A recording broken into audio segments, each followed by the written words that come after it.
성도 여러분 안녕하세요. 여러분들께서 기도해 주신 덕택으로 잘 다녀왔습니다. 저희 세 사람 은혜스러운 집회였고요. 가기 전에 우리 또 목사님 또 우리 수석장님 두 분이 저희 농장에 오셔서 기도까지 해주셨어요. 잘 다녀오라고. 그래서 출발부터가 아주 하나님께서 함께 하시는 느낌이었습니다. 여러분 혹시 거기서 나온 유튜브 들으셨나요? 아직 못 들으셨죠? 못 들었어요? 들으신 분 하나도 한 분도 안 계세요? 못 들었어요. 아이고. 난 들었겠다 생각하고 이 말씀을 준비했는데 그래도 아마 우리 성도님들은 전에 이렇게 다 섞여서 들었을 겁니다. 네. 오늘 지난번에 거기서 마지막 시간에 제가 이거 썼습니다. 믿음으로 말미암는 의의 원천. 오늘은 투입니다. 원천이 무슨 말이신지 아시죠? 네. 믿음으로 말미암는 의의 뿌리입니다.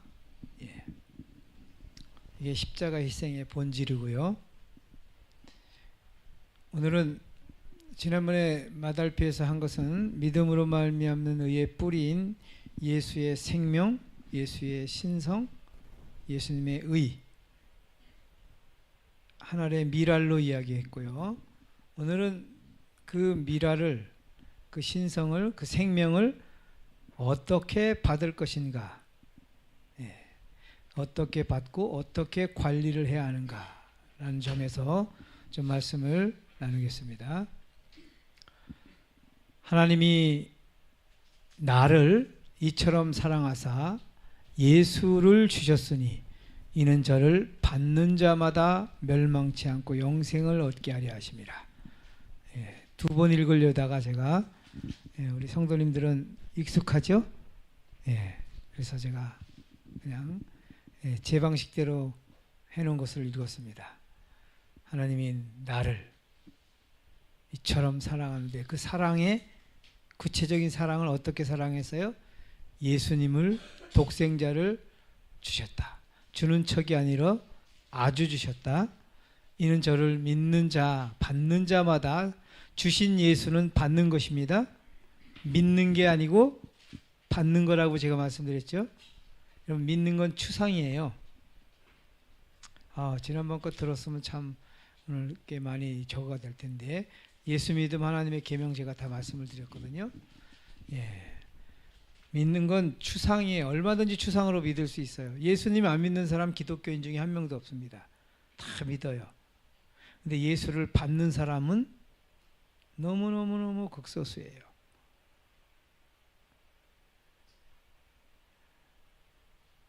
구속의 과학을 이해하고 마이크 있나요? 다 읽어보세요. 구속의 과학을 이해하고 세상의 생명을 위하여 무한하신 하나님의 아들께서 당신의 생명을 주시는 일이 무엇을 의미하는지 약간이나마 이해하는 데는 영원이란 시간이 소요될 것이다. 이 말씀 생각나죠? 네. 영원이라는 시간이 소요된다. 구속의 과학은 당신의 생명을 주시는 일이에요. 구속의 과학이 있고 우리의 자연 과학이 있습니다. 그렇죠? 이 세상에 다 과학의 법칙 속에서 돌아가죠. 지구가 도는 것도 물체가 위에서 하늘로 밑으로 떨어지는 것도 이게 다 과학입니다. 과학인데 구속의 과학은 뭐예요? 당신의 생명을 주시는 일이다. 약간이나마 이해하는 데는 영원이라는 시간이 소요될 것이다. 아주 이만큼 이해하는 데는 영원한 시간이 소요된다 그래요. 그래서 그걸 영원한 복음이라 그래요. 그럼 왜 이렇게 이해하는 게 더딜까요? 이거는 IQ로 이해하는 게 아니에요. 머리로 이해하는 게 아니고요. 가슴으로 경험으로 이해하는 겁니다. 여러분 사랑을 머리로 이해가 되나요? 안 되죠. 사랑 수학 풀듯이 공부로 안 되지 않습니까? 그죠? 사랑은 가슴으로 느끼고 경험하는 게 사랑이에요.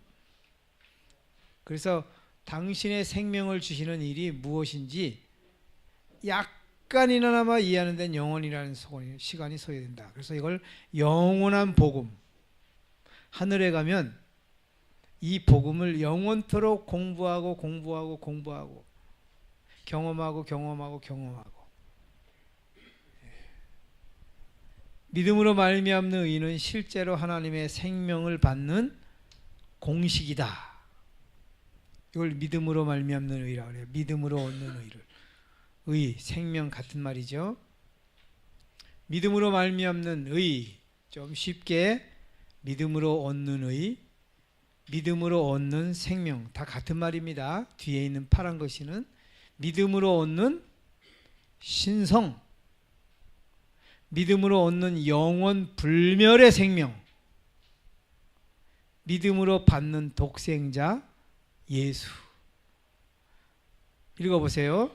그 안에 생명이 있었으니 이 생명은 사람들의 빛이라. 여기에 기록된 말씀은 육신적인 생명을 의미하는 것이 아니라 하나님께서만 소유하고 계신 영원 불멸의 생명을 의미하는 것이다. 육신적인 생명이 아닙니다. 영원 불멸의 생명, 하나님이 갖고 계셨던, 예수께서 갖고 계셨던 영원 불멸의 생명, 이건 스스로 가지고 있던 생명입니다. 만들어진 생명이 아니에요. 만들어진 건 생명이라고 말하는 게 아니에요. 만들어진 건 다 물질이에요. 정확히 말하면 창조는 물질이에요. 재창조가 정확하게 말하면 생명입니다. 창조는 하나님이 능력으로 흙으로 만드셨어요. 그 다음에 뭐예요? 재창조는 제가 이거 누누이 재창조의 재질이 뭐라 그랬어요? 예수님. 예. 자, 내가 온 것은 양으로 생명을 얻게 하고, 이분이 이런 말씀하면 자꾸 영원히 예수님이 나를 잘 믿으면 영원히 살려준대. 잘 믿으면 영원히 살려준대. 우리는 자꾸 이렇게 생각을 해요. 살려주시는 게 아니고 생명 자체를 주신다고요. 밥을 많이 먹어. 그럼 내가 배부르게 해줄게. 말이 잘못됐죠? 밥을 먹으면 배부른 거예요. 생명을 받으면 영생하는 겁니다. 하나님이 영원히 살려주는 게 아니고, 하나님은 우리를 영원히 살려주시는 분이 아니고 영원한 생명, 불멸의 생명을 주시는 분. 좀 다릅니다. 근데 이게 자꾸 사단이 이걸 끄집어서 또 내려놔요. 내가 올려놓으면 사단이 또 끌어내리고, 내가 올려놓으면 사단이 끌어내리고 자꾸 그럽니다. 자, 읽어보세요. 내가 다시 목숨을 얻기 위하여 목숨을 버림이라고 말씀하신 그분 주님께서는 그분 자신 안에 있던 생명을 찾으시기 위하여 무덤에서 나오셨다.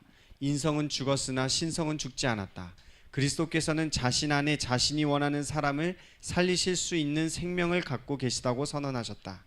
피조물들은 하나님의 아들의 생명을 받은 자들이다. 그리스도께서는 많은 영혼을 속량하기 위하여 자신의 생명을 주시려고 오셨다. 선한 목자로서 양들을 위하여 그분의 생명을 내놓으셨다. 그리스도께서는 인간에게 불멸의 영생을 줄 수 있는 권리를 부여받으셨다. 인성을 위하여서 그분께서 친히 내놓으셨던 생명을 다시 취하셨으며 그 생명을 인간에게 주셨다. 주님께서는 내가 온 것은 양으로 생명을 얻게 하고 더 풍성히 얻게 하려는 것이라고 말씀하셨다. 이거 뭐 설명 안 해도 이해가 되죠? 그죠? 이해가 되죠? 그분 자신 안에 있던 생명을 찾으시기 위해 무덤에서 나오셨다. 하늘의 미라를 아버지께 맡기고 생명을 맡기고 예수님이 인성은 운명하셨어요. 그리고 예수님이 인성을 부활하시면서 당신이 맡겨놓았던 신성의 생명을 아버지에게 다시 받아요. 그래서 이걸 피조물들에게 나눠주는 것입니다. 피조물들은 하나님의 아들의 생명을 받는 자들이다.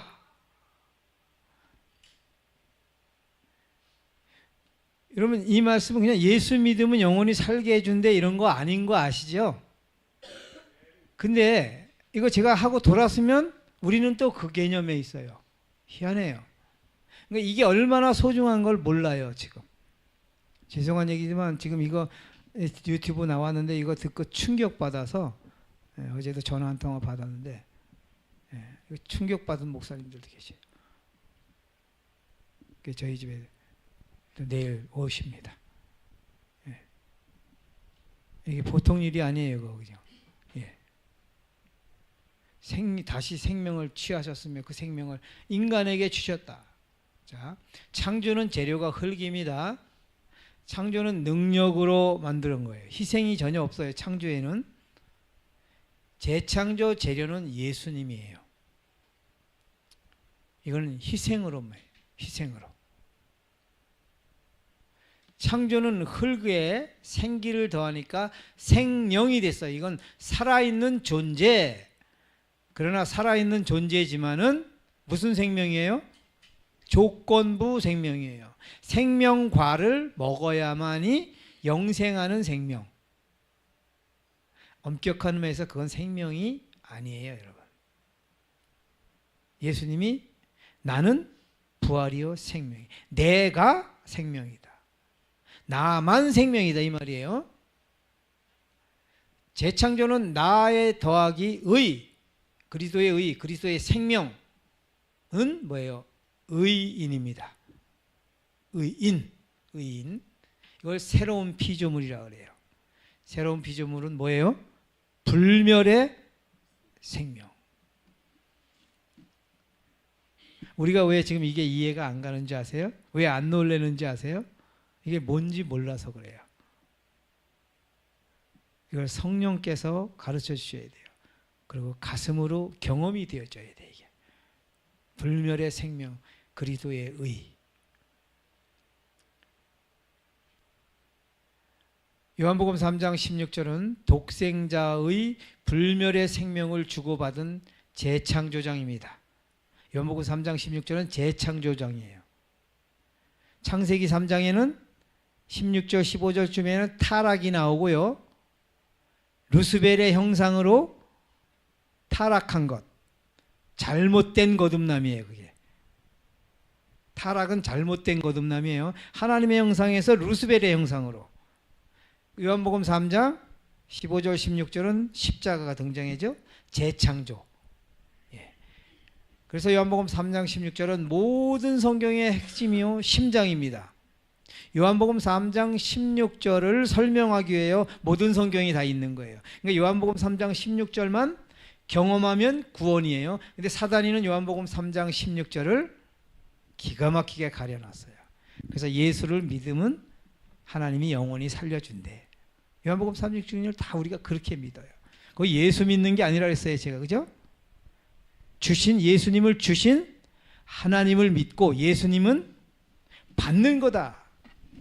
받아야 추상이 안 돼요. 믿는 건 추상이 돼버려요. 받아야 추상이 안 됩니다. 그래서 추상적 신앙에서 실제적 신앙으로 하나님이 세상을 이처럼 사랑하사 독생자를 주셨으니와 받음의 실체적 경로를 좀 살펴봅니다. 내가 진실로 너에게 이르노니 한 알의 밀이 땅에 떨어져 죽지 아니하면 한 알 그대로 있고 죽으면 많은 열매를 맺느니라. 여기까지는 마달피에서 했습니다. 그런데 이제 지금부터는 또 좀 더 새로운 것으로 나갑니다. 한 알의 밀이 누구인가? 누구죠? 예수님이죠. 그 밀이 왜 죽어야 하는가? 왜 죽어야 합니까? 왜 많은 열매를 맺죠? 모든 사람들이 줄 사람들이 많으니까 하나 가지고는 한 사람밖에 못 줘요. 그죠? 그러니까 이걸 많이 주려면 많은 열매를 맺어야 돼요. 외국에서 제가 무슨 두리안 씨앗을 하나 제가 갖고 왔다고 칩시다. 몰래 밀수해서. 근데 두리안 씨 나만 심으면 안 되잖아요. 그죠? 그래서 이것을 여러 해를 심어서 많이 보급하면, 그래서 여러 사람에게 주려고 열매를 맺는 거죠. 자, 그 밀이 죽는다는 의미는 무엇인가? 칠판이 없어서 참 저거한데, 밀이 죽는 게 뭐죠? 여기 내가 다 뒤에 있는가 본데요. 자, 어떤 방법으로 한 알의 밀이 많은 열매가 되는가? 그냥 넘어갑니다. 뒤에 또 있을 것 같아서요. 많은 열매는 누구며 그 열매는 몇 개가 되어야 하는가? 많은 열매가 누구예요?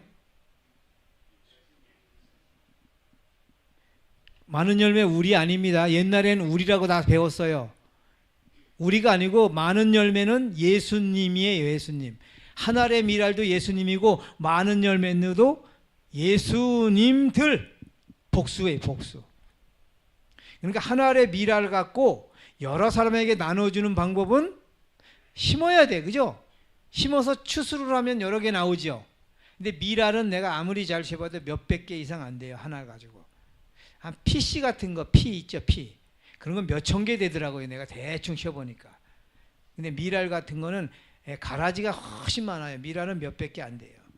근데 여기 밀알은 인류 구원받아야 할 만큼 인류의 수만큼 이해하시죠?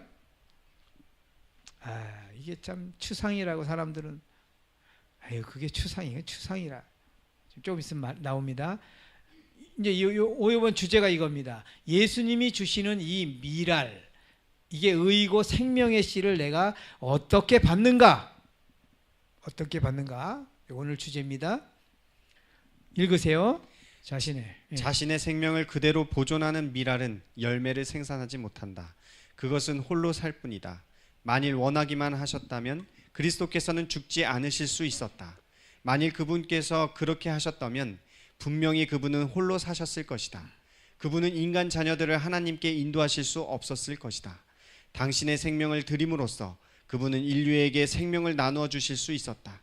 오직 땅에 떨어져 죽으심으로써 그분은 거대한 수확, 즉 모든 민족과 족속과 방언과 백성 중에서 하나님께 구속함을 받은 큰 무리의 씨앗이 되실 수 있었다.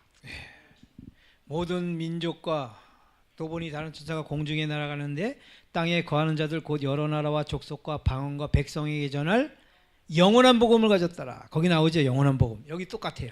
모든 민족과 족속과 방언과 백성 중에서 하나님께 구속함을 받은 큰 무리의 씨앗이 될 수 있다. 그러니까 영원한 복음이 뭐예요? 예수 그리스도의 생명의 씨. 예수 그리스도의 의. 영원한 복음이. 거기 어디 안식일 들어갈 자리 없어요. 자꾸 사람들이 안식이라고 그러는데 생명, 우주에서 가장 값지고 귀한 게 뭐예요? 하나님의 생명이에요. 생명. 이게 지금 보통 이야기가 아닌데, 자, 한 알의 밀알인 당신의 생명을 드림으로써 구속함을 받은 큰 무리의 씨앗이 될 수 있었다. 이 생명은 하나밖에 없어요. 그러니까 하나님께 드려서 이 씨를 많은 열매를 나눠야 되죠. 그래야 모든 사람들이 받을 수 있으니까. 만약에 하나 대표로 받는다면 누가 받을 것 같아요? 이 지구에서. 우리는 축에 못 들겠죠. 다니엘한테도 밀릴 테고, 그죠? 이삭에게, 야곱에게, 아브라함에게, 다윗에게 우린 다 밀려요. 안 돼요. 꼴등. 예. 내가 진실로 너에게 이르노니 한 알의 밀이 땅에 떨어져 죽지 아니하면 한 알 그대로 있고 죽으면 많은 열매를 맺느니라고 말씀하셨다. 땅에 떨어져 죽을 때에 밀알은 싹이 나고 열매를 맺는다. 이와 같이 그리스도의 죽으심을 통하여 하나님의 나라를 위한 열매가 맺힐 것이었다. 잘 여기서 중요합니다. 식물계의 법칙과 가치, 생명은 그분의 죽으심의 결과로 이루어질 것이었다. 뭐야? 식물계의 법칙, 과학이에요. 과학. 예? 자, 식물계의 법칙과 같이 이 말은 뭐냐면 창조과학입니다. 심으면 많은 열매가 맺힌다. 이걸 누가 만드신 과학이에요? 하나님이에요. 예? 하나님이 만드신 과학입니다. 멘델이 아니죠. 하나님이 제정하신 절대 법칙입니다. 자, 여기서 중요합니다. 하나님께서 그런데 왜 이런 법칙, 씨를 뿌림과 많은 열매를 거두는 이 법칙을 만드셨을까요? 자, 창조와 십자가 어느 것이 먼저이죠? 십자가 먼저죠. 그렇다면 창조과학은 십자가를 설명하는 매개체예요. 여러분 여기서 뭔가 번쩍여야 돼요. 씨 뿌리면 걷는다. 이 법칙을 하나님이 그 법칙은 스스로 있는 게 아니고 하나님이 씨를 뿌리면 거두는 법칙을 하나님이 제정하셨다고요. 이거 제가 놓으면 어떻게 돼요? 지구의 중력 때문에 떨어지죠. 지구의 중력을 누가 만드셨어요? 하나님. 이걸 놓으면 떨어지게 하나님이 만드셨다고요. 예. 그래서 지구에 딱 밀착해서 살으라고. 죄인들은 특히 더 그래야 돼요. 못 날아가야 돼요. 죄인들은 어디 가면 안 돼요. 코로나 가지고 막 이웃 나라 가면 안 되잖아요. 그죠? 그래서 지구의 죄인들은 포로 수용소에 여기. 그러니까 여기 지구 중력으로 딱 붙들어 매는 거예요. 이게 하나님이 만드신 법칙이에요. 중력이 왜 있는지 아시죠? 이제 보니까 지구에 중력이 왜 있어야 돼요? 죄인들 붙들어 놓으려고. 그러면 이렇게 접근을 해야 돼. 철학적으로, 신학적으로. 이 법칙을 하나님이 제정하셨다고요. 그러면 이 씨 뿌림의 법칙을 왜 두셨다고요? 창조할 때 왜 이런 법칙을 그렇게 만들었다고요? 십자가에서 하늘에 밀이 떨어져서 많은 열매를 맺어서 모든 인류에게 나누어주는 그것을 설명하기 위하여 이 법칙을 만드셨다고. 이해 가요? 집사님 이해 가죠? 그러니까 과학자는 신학자만 못하겠죠. 예? 저는 지금 무슨 아까 여기 무슨 저거라 그랬어요. 무슨 구속의 과학. 예? 구속의 과학과 이 일반 세상 과학하고는 차원이 달라요. 구속의 과학은 하늘의 밀알이 어떻게 많은 사람에게 나누어 주는가를 얘기하는 거고, 세상 과학은 씨 뿌리면 많은 열매를 맺는다. 이거 얘기하는 거예요. 그러니까 이 씨 뿌림의 법칙을 두신 이유는 예수님이 우리에게 생명을 주는 것을 설명하기 위하여 미리 만드셨다. 네. 자, 하늘의 밀이 땅에 떨어져 죽으면 많은 열매를 맺느니라. 지금 이거는 구속의 과학을 설명하는 말입니다. 그죠? 하늘의 밀이 예수님이죠. 자, 하늘의 밀이 누구며 무엇인가? 그 밀이 왜 죽어야 하는가? 그 밀이 죽는다는 의미는 무엇인가? 여기 소멸인가 전가인가 제가 해놨어요. 소멸 아시죠? 전가도 아시죠? 죄의 삭은 사망이죠. 그 사망은 둘째 사망을 의미해요. 근데 둘째 사망은 소멸하는 거예요. 없어지는 겁니다. 맞죠? 그럼 예수님이 내 대신 둘째 사망을 당한다면 없어져야 돼요, 원래. 맞죠? 근데 그분은 없어질 수 없는 생명이에요. 불멸의 생명이에요. 소멸이 안 되는 생명입니다. 그런데 그럼 그분이 희생하는 길은 한 가지밖에 없어요. 소멸이 아닌데 소멸은 안 되고 주는 수밖에 없어요. 이해하세요? 이해가 됐습니까? 자, 이거 불멸의 자동차 키입니다. 불멸이라고 쳐요. 이거는 없앨 수가 없어요. 원자탄 터뜨려도 그대로 있어요, 이게. 근데 제가 이거를 배미정 집사님에게 드리면 저는 있어요, 없어요? 소멸은 아니지만 전가예요, 전가. 집사님에게 드리는 거예요. 제 심장을 띄워주면 심장은 불멸의 심장이에요, 전가예요. 다른 사람에게 준 것, 내 것을. 이제 이해하셨죠? 하나님의 희생은 소멸이 아니고 전가예요. 인성은 죽었으나 신성은 죽지 않았다. 여기 자, 어떤 방법으로 하늘의 밀이 많은 열매가 되는가? 자, 많은 열매는 누구며 그 열매는 몇 개가 되어야 하는가? 많은 열매가 그것도 예수님입니다. 생명의 씨입니다. 그것은 이 지구에 구원받아야 할 숫자만큼 있어야겠죠. 자, 그 다음에 제가 한 가지 하나가 더 있어야 된다 그랬죠? 누구 거요? 예수님 거. 그래서 예수님도 그걸 받으면 똑같이 예수님이 하나님의 뭐가 돼요? 아들이 돼요. 생명을 주고받은 관계. 아들과 아버지로 진짜 예수님은 진짜 아들이 되는 거예요. 원래 예수님도 하나님과 동등하신 분이에요. 그냥 이 땅에 인류를 창조하고 구원하는 데 있어서 하나님의 아들로 역할을 했을 뿐인 거지, 실제 그분은 하나님 아버지 하나님이 만드는 피조물이 아니고 영원 불멸의 생명을 영원 전부터 갖고 계신 스스로 계신 그분도 동등한 하나님이에요. 근데 그분이 영원한 아들이 됐다고요. 그 미라를 받고. 자, 하늘에 밀이 떨어져 죽은 땅은 어디인가? 이제 이게 마달피에서는 이거 안 했습니다. 그래서 이제 마달피에서 보신 분들이 이거 이어서 볼 거예요. 이제 이 방송이요. 그쪽에서 올렸던 사람이 이거 이제 끝나면 바로 가져가서 이제 거기서 올리신다고 저거 약속을 했습니다. 그래서 하늘에 밀이 땅에 떨어져 죽은 땅은 어디인가? 어디예요? 예. 예수님이 주시는 이 미라를 내가 무엇으로 어떻게 받을 것인가?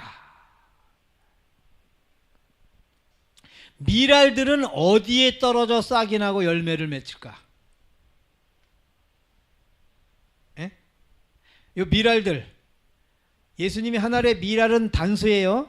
예수님이. 근데 십자가에서 내놓으시고 다 내놓으셨어요. 아버지 하나님께서 그 미랄을 농사를 지어서, 순간 농사를 지어서 구속받아야 할 사람의 숫자만큼 미랄들을 만들었어요. 그럼 그 미랄들을 우리가 하나씩 받는 겁니다. 그럼 이 미랄들이 어디에 떨어져서 싹이 나고 열매를 맺히겠는가? 보십시다. 하늘에 밀이 떨어져 죽은 땅은 십자가 무덤입니다. 맞죠? 자, 많은 열매가 떨어져 싹이 나고 열매가 맺히는 곳은 그럼 어디일까? 자, 예수님이 우리에게 주시는 것은 열매인가 씨인가? 뭡니까? 열매 줘요, 씨 줘요? 근데 거기 많은 열매라 그랬잖아요. 많은 열매가. 예수님에게는 그게 많은 열매인데 우리에게 주었을 때는 우리한테는 뭐예요, 그게? 생명의 씨예요. 의의 씨. 이해했죠? 이 생명의 씨, 의의 씨가 어디에 떨어지는가? 어디에 떨어져서 어디에서 열매를 또 맺히는가 보십시다. 자, 읽어보세요. 너희가 거듭난 것이 썩어질 씨로 된 것이 아니요 썩지 아니할 씨로 된 것이니. 썩지 아니할 씨가 뭘까요? 예? 예수님의 불멸의 생명, 하나님의 말씀이라 그랬어요. 제가 일부러 말씀을 안 적어놨어요. 여러분들이 말씀하면 또 성경 말씀 저 글 일로 갈까봐. 태초에 말씀이 계시니라. 여러분, 성경이 오리지널이에요, 예수님이 오리지널이에요? 그죠? 성경은 예수님을 가르치기 위하여 하나의 수단으로 주어진 거예요. 하늘에 가면 성경이 필요가 없어요. 예수라는 생명의 씨를 여기에 심어서 여기서 싹이 나서 열매를 맺히고 영원한 나의 품성으로 만들기 위해서 성경이 필요한 거예요. 그거 만들면 성경은 필요가 없어요. 이해하시죠? 예수님이 말씀입니다. 그러니까 성경 위에 예수님이에요. 예수님 위에 성경이 아니고. 그래서 여기 썩지 아니할 씨로 된 것은 하나님의 말씀이라고 분명히 얘기했지만 그 말씀은 누구로 읽어야 돼요? 예수님으로 읽어요. 자, 읽어보세요. 하나님께로서 난 자마다 죄를 짓지 아니하나니 이는 하나님의 씨가 그의 속에 거함이요. 하나님의 씨가 드디어 나와요. 예수님이 내놓은 씨, 다 하나님의 씨 같은, 예수님하고 하나님하고 다 같은 겁니다. 하나님의 씨가 그 속에 거하며, 이 하나님의 씨는 예수님이에요. 예수님도 하나님이시죠, 그죠? 예수님도 하나님이십니다. 하나님의 씨가 그 속에 거하며, 우리 속에요. 읽으세요.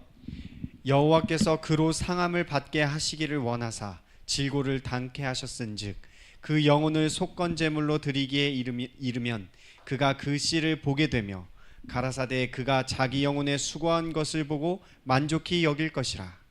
여기 영혼은 헬라어로 네페시, 자기 자신, 그의 생명, 예수의 생명, 예수 자신이에요. 이 영혼을 아버지께 제물로 드리면 그가 아버지께서 그 씨를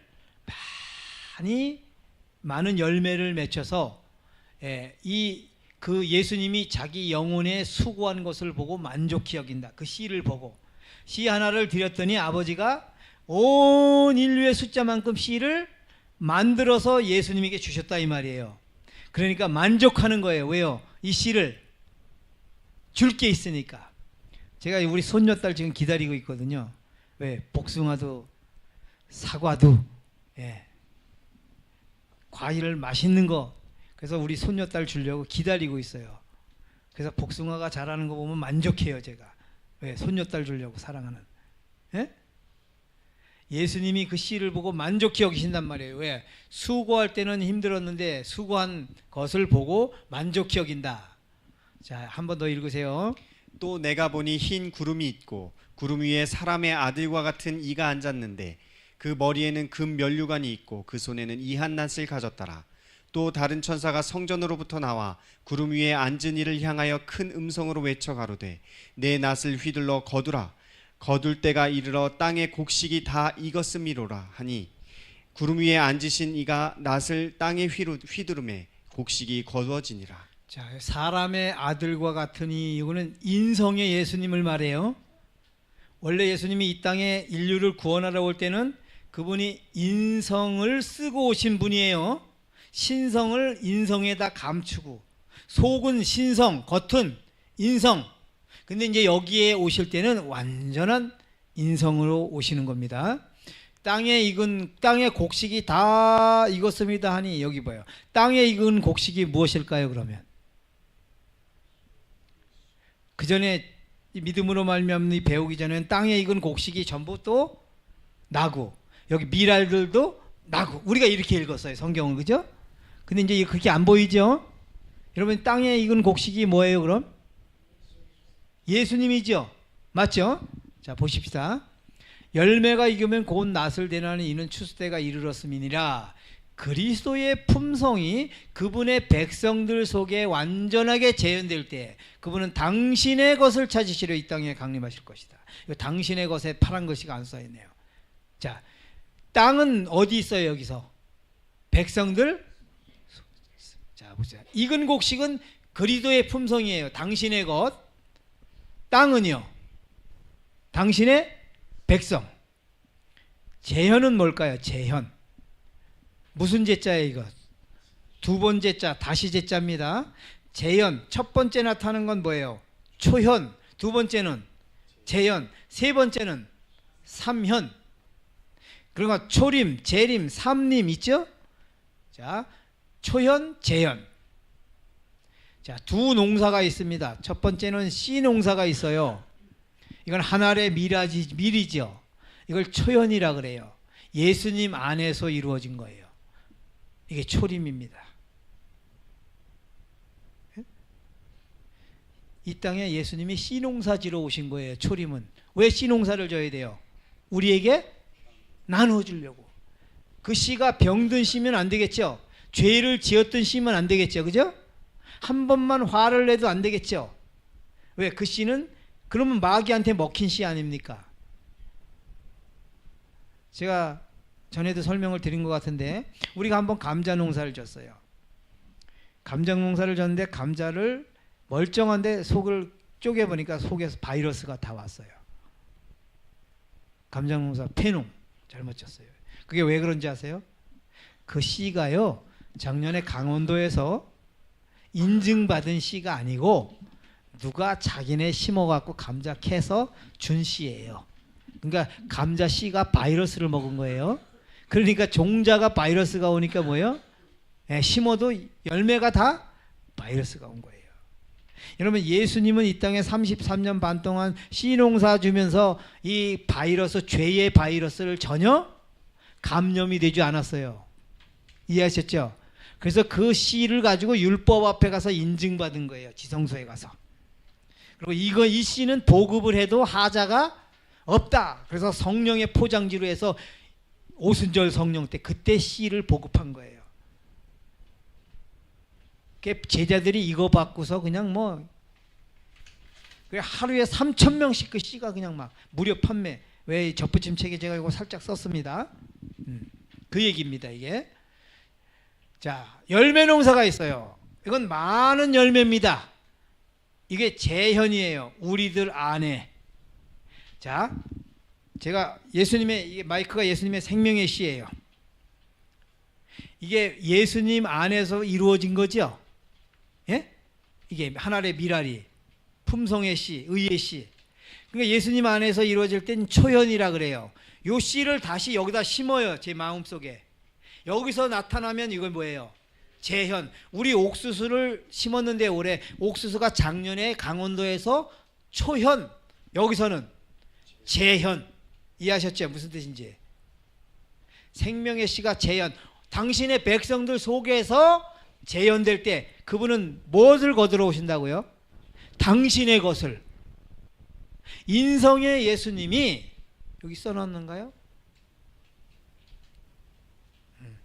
자, 좀 이따 나올 것 같은데요. 성령의 역사로 읽으세요.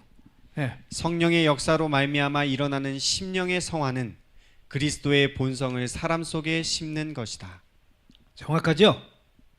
사람 속에 심는 것이 그리스도의 본성인데 누가요?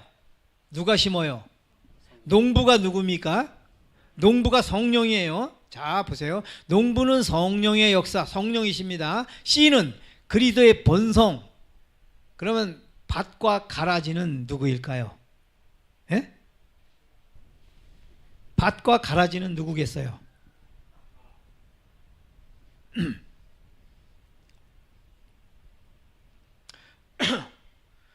내가 두 개 다 해요? 밭도 하고 가라지도 하고?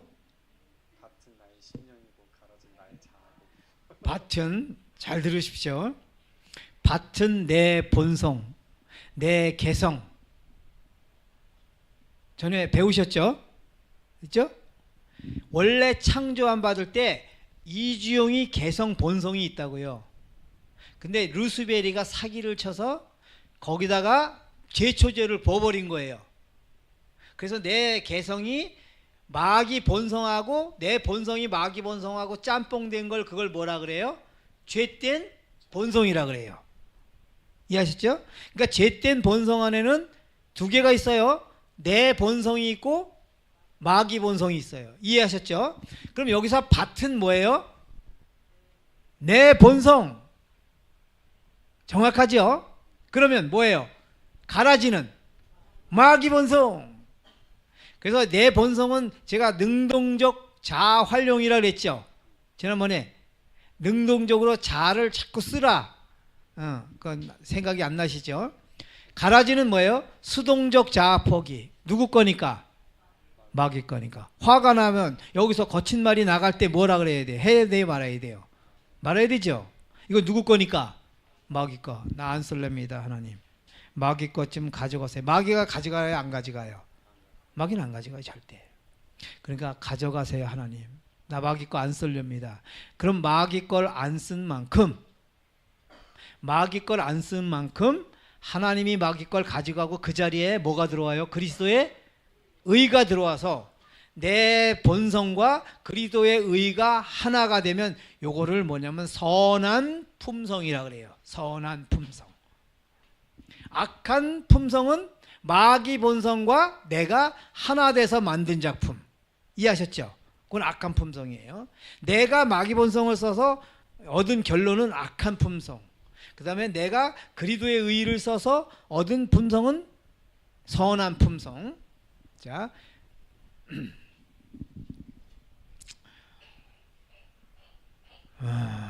농사꾼들은 이걸 잘 아는데 농사 안 진 사람들은 좀 설명이 좀 길은데, 우리 앞에 옛날에 몇 년 전에 묵밭이 있었어요. 묵밭, 묵은 밭. 거기 과거에 이제 콩 심으려고 이렇게 밭두럭을 해가지고 콩을 심었다가 이제 그대로 안 해먹고 그냥 풀이 그냥 엄청 쑥대가 엄청 많아요. 그 이제 아는 형님이 그 밑에 형님 뻘 되는 분이 여기다 콩을 심는데요. 그 풀밭에다가 근데 제초제를 확 뿌렸어요. 그 풀이 다 죽죠. 근데 콩을 거기다 심어요. 그 형님, 내가 그거 못 먹습니다. 저는 농사는 내가 잘 몰라도 성경을 알기 때문에 내가 그걸 다 알아요. 이미 이분은 이 자연과학을 농사 짓는 사람들은 자연과학을 실행하는 거예요. 근데 저는 뭐예요? 생명과학, 구속의 과학. 여러분, 구속의 과학이 으뜸이죠? 제가 이걸 알거든요. 그래서 형님 못 먹습니다. 왜요? 거기 가라지가 있습니다. 가라지가 있는데, 자, 두 가라지가 있어요. 단연생 가라지가 있어요. 이거 뿌리 번식, 죄된 본성. 그 다음에 초년성 가라지가 있어요. 열매 번식, 악한 품성. 자, 열매 번식은 뭐냐면 씨로 번지는 가라지가 있어요. 씨로, 그죠? 자, 뿌리로 번식하는 가라지가 무서워요? 씨로 번식하는 가라지가 무서워요? 뿌리죠. 농사 접은 사람은. 씨는 곧 딱 떨어지면 딱 처음에 올라온 거 그냥 딱 뽑아버리면 끝나요. 근데 뿌리는 땅 속에서 완전히 땅굴 파고 다녀요. 지하로. 쑥뿌리 같은 거는. 그러면 쑥뿌리로 다, 근데 그거는 쑥뿌리는, 씨는 아무리 놔둬봐야 1년이면 다 끝나요. 이해하셨죠, 사모님? 씨로 난 건 봄에 놔도 가을 되면 끝이에요. 걔 인생은. 내년에는 다른 씨가 나와야 돼. 근데 뿌리로 번식하는 거는 평생 가요. 평생.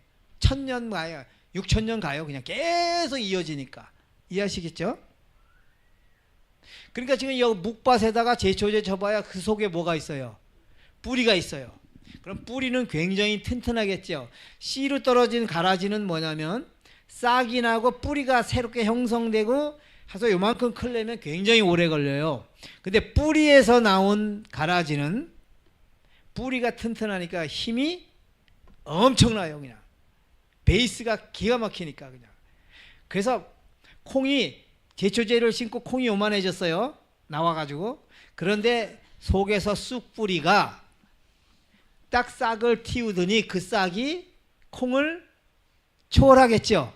왜요? 뿌리가 튼튼하니까. 베이스가 끝내주니까는, 예. 그러니까는 그 콩이 풀에 다 먹혀버려요. 전 이걸 알거든요. 농사는 안 접어도 제가 이걸 알아요. 안 접었다 할지라도. 왜요? 죄된 본성 뿌리가 뭡니까 그럼? 중요해요. 예? 여기 안 써놨나요? 제가 오늘 시간이 없어서 못 써놨는데, 죄된 본성 뿌리는 6000년 된 뿌리예요. 이게 아시겠죠? 6000년 된 뿌리입니다. 정확하게 말하면 6000년도 아니야. 6000만 년 전이에요. 왜? 루스벨이 하늘에서부터, 예, 자기 안에서 스물스물 해가지고 아무도 모르게 그냥 만들어놓은 죄된 본성이에요. 이 뿌리가 적어도 우리한테는 6000년이에요. 6000년. 6000년 뿌리가 얼마나 무섭겠어요. 그죠? 자, 그럼 이 열매로 번식한 건 뭘까요? 악한 품성입니다. 누가 만드는 거예요? 내가. 이해하셨죠? 내 본성이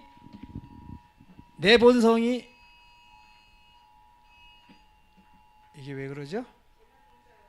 네. 핸드폰들을 안 죽이셨네요. 예. 굉장히 많이 나오네. 메시지가 끊겼습니다. 이 핸드폰 때문에. 제가 이렇게 좀 단세포입니다. 제가 이렇게 뭐 하다가 근데 이렇게 끊길 수가 있나? 예. 뭐 하다가 제가 말았죠? 6천 년 전. 그리고 씨 번식은 누가요? 내가. 내 본성이 마귀 걸 써서. 그러면 제가 1살 때하고, 아니 뭐 1살은 너무 어리지만 한 3살 때, 5살 때 하고 60년이 지난 다음에 지금하고는 훨씬 더 악하겠죠. 지금 게. 그리고 많겠죠. 가라지가. 그죠? 많겠죠. 많이 받았겠죠. 5살 때는요, 너 거짓말 시켰지 그러면 얼굴이 빨개져요. 근데 지금은 누가 거짓말 시켰지 그래도 안 빨개져요. 에? 여유 있게 웃으면서 거짓말 같아? 뭐 그렇게 믿든지. 이게 왜요? 아주 노하우가 생겨서 그래요. 죄를. 그러니까 이 씨도 무시 못하죠. 근데 지금 뭐냐면 씨는 놔둬봐야 1년이면 끝나요. 제일 무서운 거는 이 뿌리 번식이에요. 죄된 본성. 그래서 다년생 가라지. 그러면 이 예수라는 씨가 이 밭에서, 내 밭에서 떨어져서 싹이 나고 자라야 되는데 뭐가 이걸 질식시켜요? 가라지를, 씨앗을. 가라지, 두 가라지가 극성물이죠. 씨의 가라지, 그 다음에 뿌리 가라지. 이 문제가 해결되어야 되는 겁니다. 그리스도의 본성의 활용, 이건 선한 품성입니다. 나오네요. 마귀 본성을 활용하면 악한 품성이 돼요. 그래서 마귀 본성을 우리가 많이 쓰면은 악한 품성이 더 강해지고 많아지고, 그 다음에 그리스도의 본성 의를 많이 활용하면 선한 품성이 됩니다. 자, 너희가 자기를 위하여 의를 심고 긍휼을 거두라. 지금이 곧 여호와를 찾을 때니 너희 묵은 땅을 기경하라. 마침내 여호와께서 임하사 의를 비처럼 너희에게 내리시리라. 여러분, 인삼을 심으려면 1년에 밭을 한 3번 4번 갈아요. 깊이 갈아서 엎어요. 왜 그래요? 거기 씨가, 풀에 잡초가, 씨가 엄청 많아요. 그러니까 한번 가를 때마다 올라온 씨가 거기서 싹이 나서 또 죽고 또 죽고 또 죽고. 풀을 제거하는 방법입니다. 한 서너 번을 갈아요. 풀뿌리도 갈아 엎으면 다 죽어요. 그죠? 특히 겨울 같은데 갈아 엎으면 풀뿌리가 다 죽어요. 얼어서. 그래서 묵은 땅을 어떻게 하고? 기경하라. 갈아 엎는 거예요. 갈아 엎어야 가라지 2가지가 다 제거가 됩니다. 이해하셨죠? 묵은 땅을 기경하라. 그냥 이게 지금 뭐 그냥 비유한 말이 아니에요. 이게 비유가 아니에요. 여기 이걸 갈아 엎으라. 이걸 갈아 엎으라. 예, 이걸 갈아 엎어요. 그 비처럼 내려. 비는 이른비입니다. 예, 이른비예요. 이거는요. 갈아 엎어서 가라지를 제거하고, 성령이 비예요. 농부세요, 그분이. 그래, 가라지를 제거하고, 씨를 심어서 싹이 나고 자라서 열매가 맺혀야 되는데, 너희 묵은 땅을 갈고 가시던 뿔 속에 뭐 하지 말라? 뭘 파종하지 말라예요. 그럼 그리스도의 씨. 이거 우리가 파종하는 거 아니죠. 성령께서 하시는 건데, 절대 너희 안에 가라지 가시던 뿔이 있으면 이것은 파종이 안 된다. 기대하지 말아라. 왜 거듭남, 그리스도의 의를 받는 경험이 왜 이렇게 지체되는지 이제 좀 본색, 현주소가 지금 등장되는 겁니다. 묵은 땅을 갈고, 이건 뭐냐면 뿌리 제거입니다. 죄된 본성, 마귀 본성을 제거하는 거예요. 거듭남은 뭐냐면, 거듭남 그리스도의 의 경험 지체 이유가 뭐냐? 죄된 본성 때문에 그래요. 제일 극직한 교만. 제가 이 거듭남을 경험하고 제 안에 그리스도의 의가 들어오면 제가 어떻게 될까요? 사과도 막 나눠주고, 그죠? 사람을 막 사랑해버려요. 집회를 해도 막 은혜 충만해요. 근데 그렇게 한 만큼 뭐가 있다고요? 이쪽에 교만이라는 가라지가 있어요. 인정받고 싶고 찬양받고 싶고 교주되고 싶고, 에? 내 안에 수하에 사람들을 놓고 싶고, 무서운 거예요. 그래서 이 가라지를 제거하지 않고 거듭나거나 그리스도의 의를 경험했다고 하는 소위 그런 사람들이 있어요. 100이면 100 다 넘어갑니다. 제가 이쪽으로 제가 30년을 연구한 사람이에요. 시골에 와서. 이런 부분을. 진짜예요. 그래서 이 진짜 거듭남을 경험하려면 이 뭐예요? 이 교만이라는 죄된 본성 근본이 해결돼야 돼요. 그 전에 소위 자기 자신들이 거듭났다고 하는 사람들, 이거 가짜예요. 전부 다. 하나님은 그때 싹을 틔우질 않아요. 아니, 하나님이 성령이 농부인데 가라지에, 제가 아까 콩밭 얘기했잖아요. 그 밑에 갈아엎지도 않고 쑥뿌리 거우에다가 심었어요? 심어봐야 못 먹어요. 질식. 근데 이 씨라는 것은 싹이 한번 나면 운명은 결정된 거예요. 안 나면은 다음에 나면 되는데, 났다 하면 끝나는 거예요. 그거는 죽든지 살든지. 매우 중요해요, 이게. 자, 거듭남은 씨가 발화되고 성장한 거예요. 이게 성화라 그래요. 거듭남은 씨가 발하고요, 성장은 성화. 자, 둘 중 하나의 기도를 해야 돼요, 여러분. 첫 번째, 생물학적 죽음. 두 번째, 영적 죽음, 마귀 본성. 둘 중 하나 기도해야 돼요. 이건 뭐냐면, 하나님 날 죽여주시든지 진짜로 죽이는 거 생물학적 죽음. 마귀 본성을 죽이고 그리스도의 의를 주시든지. 여러분 이 두 가지 놓고 기도해야 돼요. 진짜예요 이건. 왜 그러냐? 보십시다. 마귀 본성은 소멸되는 때가 어느 때면 처음에 임종 직전입니다. 두 번째는 늦은 비 때예요. 임종 직전에 교만한 사람이 있을까요? 교만했던 거 다 제가 임종 여러 개 지켜봤어요. 근데 임종 직전에는 사람이 진짜 납작 엎드리고 겸손해져요. 하나님의 영이 그렇게 만드셔요. 전 개인적으로 확신해요. 포천 공동모지에 99%다 부활하실 거예요. 뭐 믿음이 없었네 있었니 해도 임종 직전에 하나님이 마귀 본성은 완전히 소멸시키고 그때 그리스도의 생명의 씨를 그때 발화시켜서 잠재우셔요.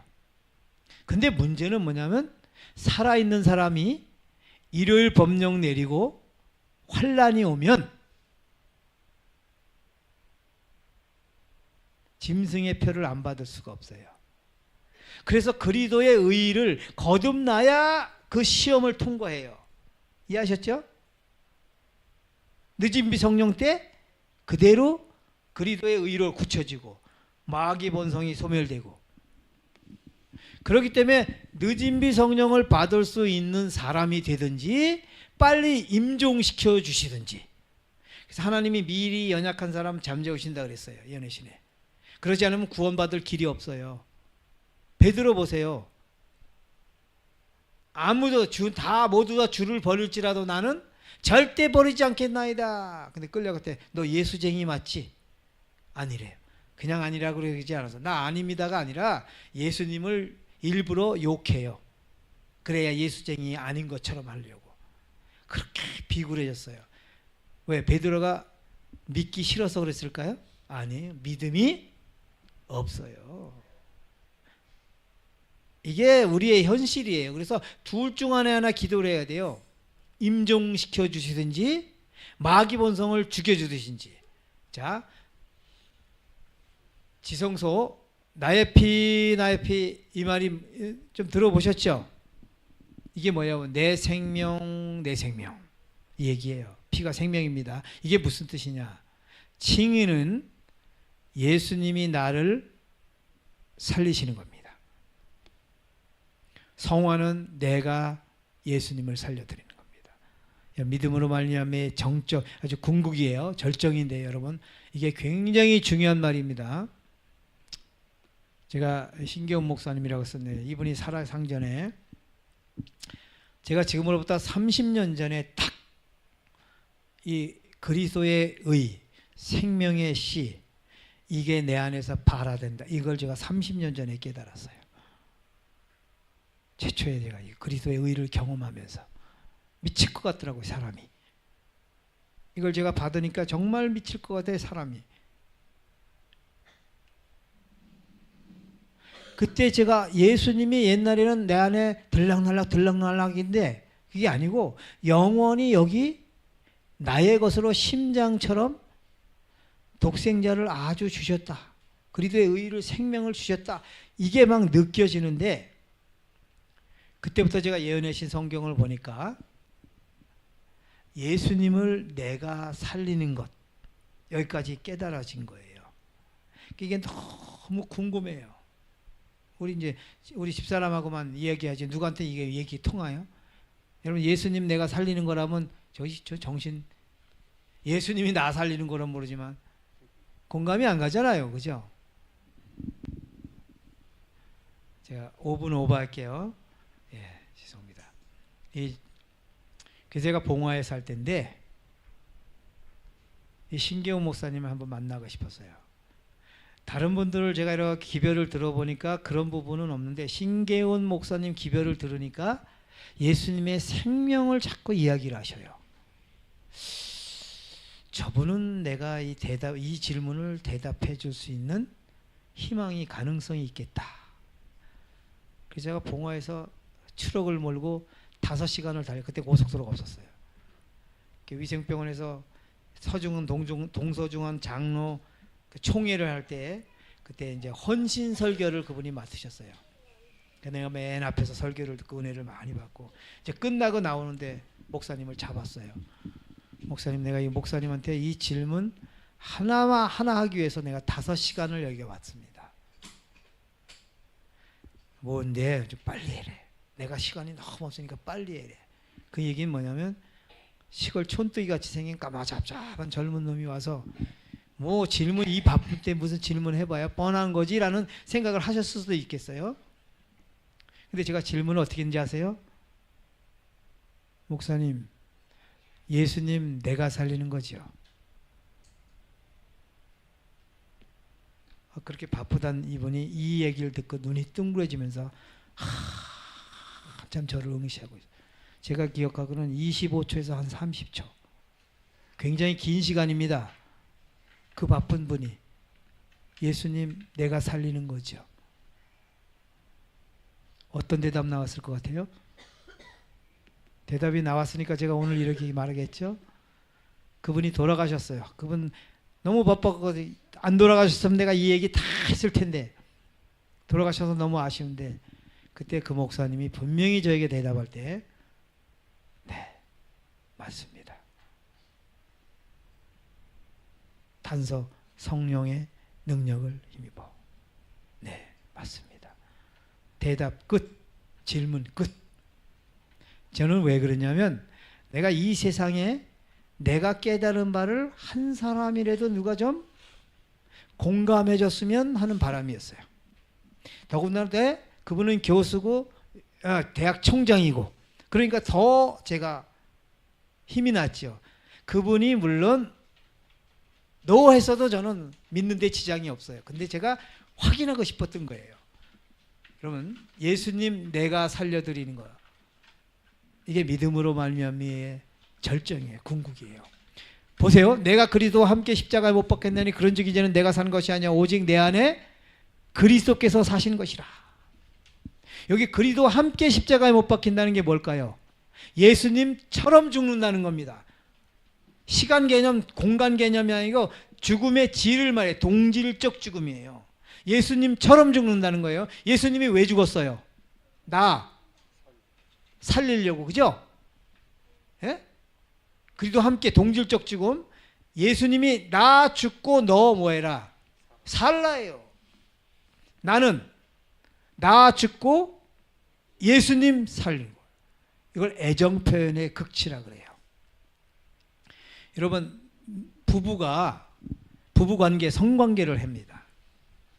이게 뭐냐면 애정 표현의 극치예요. 그래서 부부가 이렇게 가까워지는 거예요. 엄마보다 아버지보다 더 가까워지는 이유는 하나님이 그렇게 만드셨어요. 성관계를 하도록. 그래서 이게 애정 표현의 극치입니다. 이게 부부가 하는 일, 부부만 하는 일이에요. 그런데 예수님이 신랑이고 내가 영적 신부예요. 그러면 창조 아담과 하와가 신부 신랑이죠. 우리도 신부 신랑이죠. 이게 먼저입니까? 예수님이 나하고 결혼하는 게 먼저일까요? 재창조가 먼저예요. 여러분, 재창조가 창조보다 먼저예요. 그걸 아셔야 돼요. 예수님이 신랑이고 우리가 신부예요. 그럼 애정 표현의 극치가 뭔지 아세요? 예수님과 내가 서로를 위해서 뭐를 주는 거예요? 생명을 주는 거예요. 여러분, 이거보다 더 큰일 없죠? 이게 믿음으로 말미암는 데에서 품성 결혼이에요. 품성 결혼. 이게 예수님 살려드리는 거예요. 바울은 그걸 알았어요. 내가 바울 살아있다면 이 다음에 하늘에 가면 이거부터 물어볼 거예요. 바울부터 제일 만날 거예요. 이게 어떤 개념에서 쓰냐? 내가 생각한 이거 맞냐? 그럼 맞다고 틀림없이 그럴 것 같아요. 그분은. 그래서 그분이 자아 포기한 것은 여러분, 자아 포기를 우리가 의의를 받으려고, 구원 받으려고, 이거 이기적인 발상이잖아. 그죠? 맞아요. 이기적인 거 이게요. 구원 받으려고. 그게 아니고 이제 내가 자아 포기를 왜 해요? 내 안에 예수를 살려드리려고. 예수님이 왜 죽었어요? 나를 살리시려고. 여러분, 이게 원동력입니다. 이게. 예. 보세요. 찬송하리로다 우리 주 예수 그리스도의 아버지 하나님이 그 많으신 긍휼대로 예수 그리스도의 죽은 자 가운데서 부활하심으로 말미암아 우리를 모아사 거듭나게 하사. 이 말이 무슨 뜻이냐면 죽은 자 가운데서 부활, 내가 죽은 자입니다. 내 안에서 부활하는 거예요, 예수님이. 이걸 거듭남이에요. 이해하시죠? 내가 죽으니까 내 안에서 누가 살아요? 예수가 싹이 난 겁니다. 이제 생명이 싹이 난 거예요. 이걸 마무리해야죠. 여러분, 가라지, 뿌리 가라지, 씨 가라지를 인삼밭에서 갈아 몇 번 갈아엎어요. 그래서 농부가 성령께서 이 싹을 틔워도 얘는 이 밭은, 이 가라지는, 이주영이는 요 싹에 성령께서 싹 틔운 이 생명의 씨를 소중함을 알아야 될까요? 몰라야 될까요? 소중함을 알 때 뭐보다? 자기 자신의 생명보다 더 소중함을 알아야 싹을 틔워도 승산이 있는 거예요. 성령의 농부가 아무 때나 싹 틔워갖고 질식해서 죽으면 안 되잖아요. 그죠? 그래서 여러분, 자아 포기, 자기가 아무것도 아니고 무가치하다는 것, 나를 너무 싫어해야 돼요. 똥보다 더 싫어해야 돼요. 그리고 예수의 생명이 너무 소중해야 돼요. 그래야 우리가 거듭나고 그리스도의 의를 경험해도 그 다음부터 루스벨이 안 된다고요. 제가 처음에 이걸 경험하고 이렇게 공중에 떠 있었어요. 담임 목사님이 저한테 상담하러 왔어요. 아시겠어요? 뭔지 아세요? 집사님, 내가 어떻게 해야 됩니까? 담임 목사님 맨날 설교한다는, 진짜예요. 새벽 4시에 찾아왔어요. 내가 새벽기도 혼자 하고 있어요. 담임 목사님이 찾아올 정도로 내가 이렇게 돼 있으면 어떻게 되겠어요? 그러니까 가라지가 얼마나 가증하고 더럽다는 거 알고 예수 그리스도의 생명이 얼마나 소중하다는 그 가치인지. 그래서 해산하는 고통을 치른 엄마는 절대 아이를 버리지 않죠. 아이는 계모가 버려요. 그와 같이 예수 그리스도를 내 안에 잉태시키는 해산하는 고통, 이걸 치른 사람은 절대 예수님을 버리지 않아요. 자, 이른비 복음이 뭔지 아서 인성 예수가 부활해. 사도행전이 뭐냐면 복음이 예수님이 부활했다, 예수님이 부활했다. 어떤 예수님이? 인성 예수님이. 그러면 늦은 비 때는 뭐냐면 복음이 뭐냐면 신성 예수 부활입니다. 내 안에 그리스도의 의가 부활하는 것, 생명이 부활하는 것, 이걸 영원한 복음을 가졌다 그래요. 이게 늦은 비 때예요. 그걸 믿음으로 얻는 의라 그래요. 믿음으로 얻은 의, 믿음으로 생명이 여기 시작된 사람, 생명의 씨가 발화되고 자라고 성장한 사람, 그리고 열매까지 많이 맺힌 사람. 예, 여기 길가밭이 있고 돌짝밭이 있고 가시떨기밭이 있고 좋은 땅이 있죠. 그죠? 마가복음에 우리는 뭐가 돼야 돼요? 좋은 땅. 여기 길가밭은 딱딱해졌어요. 이건 이방인이에요. 돌짝밭은 심기긴 심었는데 조금 흙이 약간인데 죽었어요. 이건 기독교인이에요. 가시떨기밭은 가라지에 질식돼. 이게 재림교인이에요. 제가 이렇게 적용을 해요. 그래야 우리가 정신을 바싹 져요. 가라지. 요거 이 다음에 더 시간 길어요. 좋은 땅은 뭐예요? 예, 거듭나고 그리스도의 의를 경험하는 사람. 이제 요것만 읽고 마치겠습니다. 좋은 땅에 뿌려졌다는 것은 착하고 어진 마음으로서 말씀을 듣고 지키며 인내로 결신하는 자들이라는 말이다. 이 비유 가운데 말씀한 착하고 어진 마음은 죄가 없는 마음을 의미하지 않는다. 성령의 역사에 자신을 굴복시키는 자는 마음이 착한 자이다. 죄는 있지만 뭐예요? 성령의 역사에 자신을 굴복시키는 자. 농부에게 나 좀 뽑아주세요. 가라지 좀 뽑아주세요. 예? 그죠? 가라지를 뽑아주세요. 밭을 갈아엎어주세요. 농부에게. 농부가 하는 대로 끌려가는 것. 오늘 핵심 포인트는 뭐냐면 오늘 기별에 생명의 씨, 그걸 내 안에 뭐예요? 우리가 부활시켜 드려야 돼요. 싹이 안 나면 씨는 아무것도 무기력합니다. 싹이 나고 자라면 열매가 맺히면 엄청난 파워가 있죠. 싹이 안 나면 그냥 무기력이에요. 여러분, 믿음으로 말미암는 의는, 얻는 의는 그리스도를 내 안에 영원히 살려드리는 거예요. 이게 나의 피, 내 생명, 나 좀 모아달라는 거예요. 나 좀 살려다오, 나 좀 살려다오. 여러분, 예수 그리스도를 살려드리는, 이거 실제 얘기예요. 그냥 추상 아닙니다. 여러분, 이 말씀 곰곰이 감독 기도해 놓고 보세요. 하나님, 이 말씀이 기가 막힌 건데 추상으로 여기지 않고 실제로 여기게 해달라고. 여러분 예수님을 살려드리는, 하나님이 나를 살린 것 같이 내가 하나님을, 예수님을 살려드리는, 이게 재창조입니다. 창조는 하나님이 나를 탄생시킨 거예요. 재창조는 내가 내 안에 예수를 탄생시키는 거예요.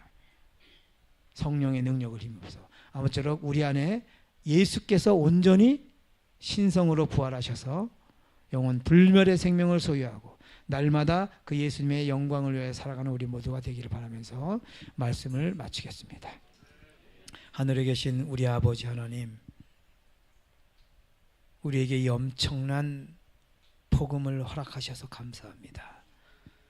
우리가 머리로 깨닫지 않고 가슴으로 깨닫기를 소망합니다.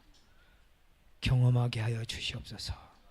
가라지를 다 제거하고 그리스도의 생명의 씨, 불멸의 씨를 우리 안에 발화시켜서 우리 안에서 성장시켜서 의의 열매 주렁주렁 열리도록 하나님 축복해 주시옵소서.